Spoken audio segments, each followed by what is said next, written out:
जी अस्सलाम वालेकुम नाज़रीन, मैं हूं आपका मेज़बान इर्तिज़ा भट्ट। नाज़रीन तैयबा राजा साहबा मेरे साथ मौजूद हैं। यकीनन आपने इनके किस्से बहादुरी के सुने होंगे। 1 साल इन्होंने जेल काटी और एक एक दिन जिस तरह गुजारा वो यही जान सकती हैं। मैडम, इतनी बड़ी कुर्बानी क्या कोई दे सकता है किसी लीडर के लिए? लीडर के लिए भी और मुल्क के लिए भी। ये बेसिकली मैं आपको बताऊं कि ये मुल्क के लिए की गई कुर्बानी है, मुल्क के लिए दी गई कुर्बानी है। और ये कुर्बानी भी उस सूरत है जब हमने जेल काटी और हमने, वरना जिस हिसाब से ये जुल्म हुआ था, शुरू हुआ था, जिस तरह हमें जेलों में डाला गया, मेरा नहीं ख्याल कि कोई भी शहरी ये तवक्का कर रहा था कि मेरे साथ इस तरीके से मेरे अपने मुल्क में हो सकता है। लेकिन हमारे लिए बड़ी एक अनहोनी चीज़ थी, ना हमने कभी सुनी है। कभी कहीं अपने नाना नानी से सुनते थे कि बेनज़ीर के वक्त पे जब मार्शल लॉ वगैरह वाली सिचुएशन भुट्टो के टाइम वाली है उस तरह से वो थी, तब ये इस तरह की कुछ चीज़ें सुनने को किस्सों में मिलती थी। लेकिन हमने तो ये फेस किया, तो उस वक्त तक तो कहीं भी ऐसा नहीं था कि जी हम लोग, लेकिन जब हमें इस सिस्टम से, वो कहते हैं ना, जब सिस्टम ने हमें घसीटा तो हमें पता चला कि खान साहब की बातों में कितनी हकीकत है। उस दिन 9 मई को सिर्फ एक पीसफुल प्रोटेस्ट के लिए गए थे खान साहब की मोहब्बत में।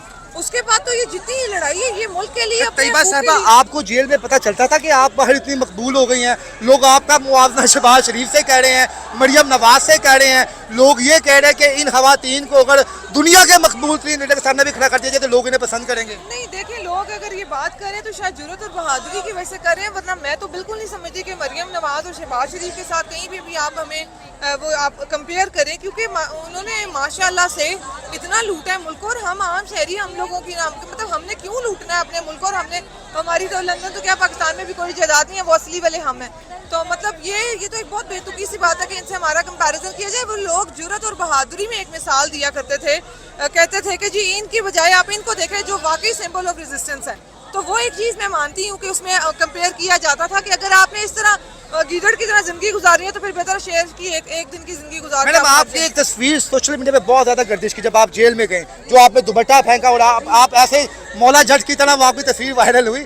पहले ये बताएं कि वो किस तरह आपने जुर्रत की मुजाहरा किया, दुपट्टा फेंक दिया। यहाँ पर तो पुलिस के आगे तो हम नाका लगा तो हम रास्ता चेंज कर लेते हैं। उस वक्त इतनी बहादुरी कैसी आई थी आपके? बहादुरी तो खैर कोई भी मिडिल क्लास इंसान है जिसके साथ कहीं पे भी ज्यादती हो रही हो, खवातीन के साथ हो रही हो, आदमियों के साथ हो रही हो, जवानों के साथ, तो वो मेरा ख्याल है कि वो रिएक्शन एक पब्लिक रिएक्शन था। जिस तरीके से वो सामने गालियां दे रहे थे और जिस तरीके से शेलिंग मार थी और जिस तरीके से खवातीन को घसीटा या मारा जा रहा था, वो एक बिल्कुल जेन्युइन और पब्लिक रिएक्शन था। मतलब मुझे इतना शदीद गुस्सा था कि अगर हमारे मुल्क में हमारी इज्जत और जानो माल का तहफ़्फ़ुज़ नहीं है तो इससे बेहतर है कि एक दफ़ा खड़े हो जाओ, जुर्रत दिखाओ और मर जाओ।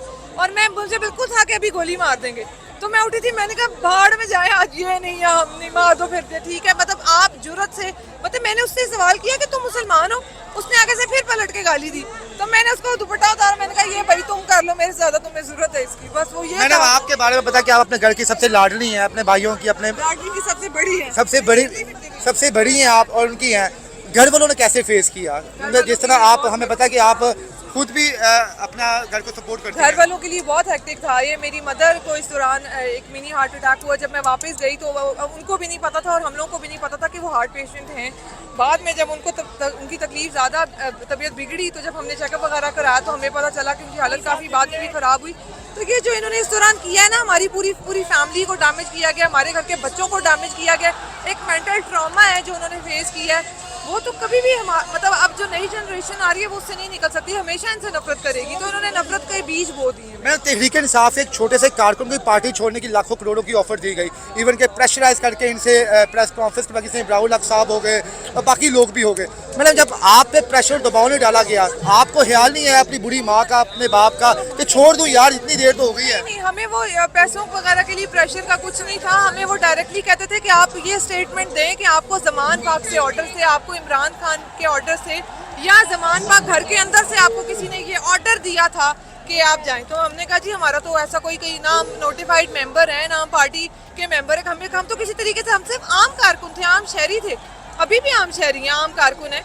तो मतलब ये जो था, बार बार जिस तरीके से वो इन्वेस्टिगेशन करते थे जी कि आपको कॉल आई थी, हम कहते थे कहाँ से कॉल आई थी भाई।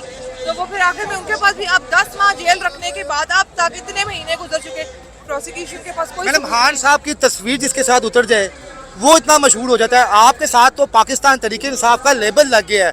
अब आप बाहर जाती हैं, किस तरह फील करती हैं? आपसे खवातीन मिलती हैं, बच्चे, मोहल्ले में तो आप मशहूर हो गई होंगी मेरे हिसाब से अपने घर में। मोहल्ले में नहीं, मैं मुल्क में मशहूर हूँ। मुझे बड़ा अच्छा लगा था, मैं जब जेल से बाहर निकली थी तो मैं लाहौर की एक लाइब्रेरी गई थी, वहाँ एक लाइब्रेरियन थे, मुझे उनसे मिलके अब तक मुझे मुझे उनसे मिलके बहुत अच्छा लगा था। और एक बार मैं सफ़र कर रही थी डेवो से अपने ट्रायल के लिए, पिंडी से लाहौर आ रही थी, तो वहाँ एक बुजुर्ग बाबा जी मुझे मिले थे और वो बहुत देर मुझे देखते रहे, फिर वो मतलब मेरे पास नहीं आए।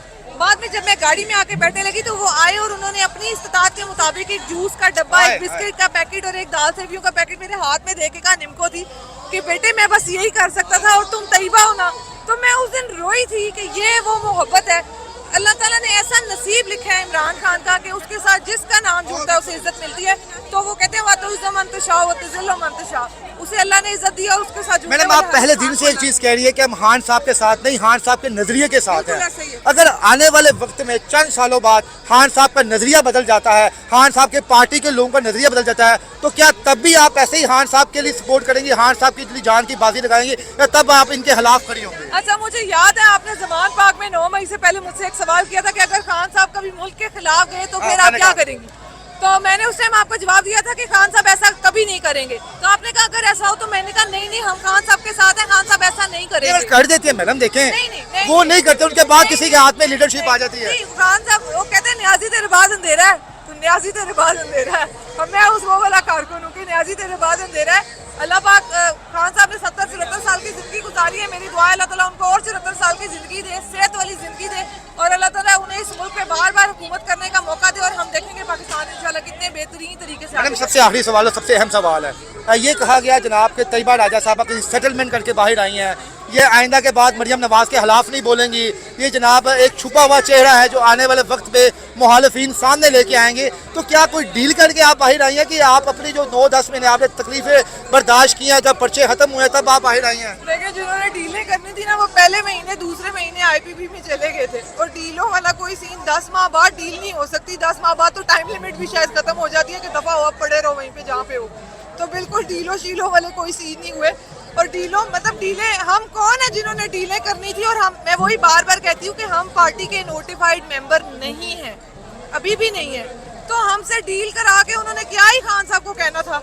मतलब इतने बड़े लीडरान जिनके वो स्टेटमेंट्स बताते हैं जी खान के खिलाफ ले लिए, उनके स्टेटमेंट्स पे भी जो उन्होंने लिए हैं वो क्या कर सकते हैं खान को? तो हम जो आम शहरी थी, आम लड़कियां, हमारा क्या करना था और क्या डील है? सनम जवेद के वालिद को उठाया गया, आप पे घर में भी रेड पड़ी है, आपको भी डराया धमकाया गया कि आप ना जाएं, लाहौर ना जाएं, क्योंकि आप सोशल है बड़ी ज्यादा। नहीं, मैं जब निकली थी तो मुझे 2 बार अप्रोच करने की कोशिश की गई थी कि जी आप अपना मुंह बंद रखें।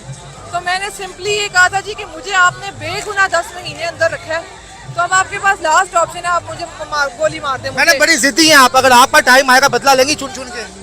सच बताना मैडम, ये लग रहा है मैं माफ कर दूंगी, माफ तो हम जैसे बंदे 2 लोगों से जरूर लूंगी, नाम नहीं लूंगी, 2 लोगों से जरूर लूंगी। कोई माफी नहीं। 2 मर्द के खवातीन है दोनों, वो दोनों मर्द हैं। अल्लाह एक के नाम ले, अल्लाह। दोनों का नहीं। चले आखिर में अपने चाहने वालों के दुश्मन को कभी नहीं पता लगने देना चाहिए कि कौन सा। अब ये सारे सस्पेंस में रहेंगे कौन से 2 हैं, लेकिन जो है उनको भी पता है। आखिर में अपने चाहने वालों के नाम क्या पैगाम है? मेरे चाहने वालों के नाम पैगाम है कि जी ये आपका मुल्क है, ये आपकी जिदोजहद है। इमरान खान ने इस मुल्क का ठेका नहीं लिया हुआ अकेले, उस इंसान ने अपनी जिंदगी, अपना फ्यूचर आप लोगों को दे दिया। जेल वो NRO ले सकता था, वो लंदन जा सकता था, वो आराम से जाके अपनी बीवी के साथ जिंदगी गुजारता, उसको कोई जरूरत नहीं पड़ी थी यहाँ हमारे लिए ये वक्ता उठाने की। खुद निकले आप इस मुल्क की तकदीर बदलेंगे, आपको अपने हकूक के लिए खुद आवाज उठानी है। आपने सिर्फ ये देखना है कि आपको ही दाइयों नाइयों मुंशियों मैकेनिकों के बच्चे क्यों बनाया गया, मजदूरियों पे क्यों लगाया गया, ठेलों पे क्यों लगाया गया, आपको पढ़ने क्यों नहीं दिया गया? क्योंकि जिस दिन आप पढ़ जाएंगे, जिस दिन आपको शऊर आ जाएगा, आप इनके सामने खड़े हो जाएंगे। और ये यही नहीं चाहते, अपने हकूक के लिए आवाज उठाएं, चाहे वो एक छोटी चीज है बड़ी चीज है, अपने हक के लिए खुद आवाज उठाएं। पाकिस्तान आपसे बदलेगा। पाकिस्तान जिंदाबाद, इमरान खान जिंदाबाद। Thank you.